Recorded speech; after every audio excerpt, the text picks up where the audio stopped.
Branded ഷൂസുകളുടെയും modern ചെരുപ്പുകളുടെയും വിപുലമായ ശേഖരവുമായി അന്ന സ്പോർട്സ് ആൻഡ് ഷൂസ്. മിതമായ നിരക്കിൽ പാദരക്ഷകളും ബാഗുകളും ലഭിക്കുന്ന ചേലക്കരയുടെ ഏക സ്ഥാപനം Anna sports and shoes, opposite Canara bank, main road, Chelakkara. കാട്ടാന ശല്യം അതിരൂക്ഷമായിട്ടും നടപടി വൈകി. കർഷക രോഷത്തിനൊടുവിൽ ഓപ്പറേഷൻ ഗജ മച്ചാട് വനത്തിൽ ആരംഭിച്ചു. മാസങ്ങളായി തുടരുന്ന കാട്ടാന ശല്യം കാരണം കൃഷി നശിച്ച് ജീവിക്കാൻ വഴിയില്ലാതെയായ കർഷകരുടെ പ്രതിഷേധം ശക്തമായതിനെ തുടർന്ന് ഒടുവിൽ വനംവകുപ്പ് ഉണർന്നു. മച്ചാട് ഫോറസ്റ്റ് റേഞ്ചിലെ അകമല വനമേഖലയിൽ ഇന്ന് ഓപ്പറേഷൻ ഗജ എന്ന പേരിൽ പ്രത്യേക കോമ്പിംഗ് ആരംഭിച്ചു.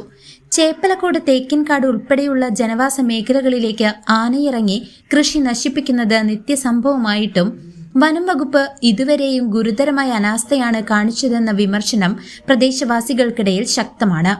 കാട്ടാനകളെ ഉൾവനത്തിലേക്ക് തിരിച്ചയക്കുന്നതിനുള്ള സ്പെഷ്യൽ ഡ്രൈവ് നടത്തണമെന്ന് ജനകീയ സമ്മർദ്ദമുയർന്ന സാഹചര്യത്തിൽ MLA സേവ്യർ ചിറ്റിലപ്പള്ളിയുടെ ഇടപെടലിനെ തുടർന്ന് തൃശൂർ ഡിവിഷണൽ ഫോറസ്റ്റ് ഓഫീസറുടെ നിർദ്ദേശപ്രകാരമാണ് ഇപ്പോൾ നടപടി ആരംഭിച്ചിരിക്കുന്നത്.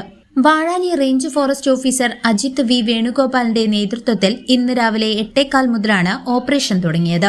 പട്ടാണിക്കാട്, ചേപ്പലക്കോട്, കുഴിയോട് പ്രദേശങ്ങളിലായി 10 പേർ വീതം അടങ്ങുന്ന 3 സംഘങ്ങളാണ് വനാന്തര ഭാഗത്തേക്ക് പ്രവേശിച്ച് ആനകളെ തുരത്തുന്നത്.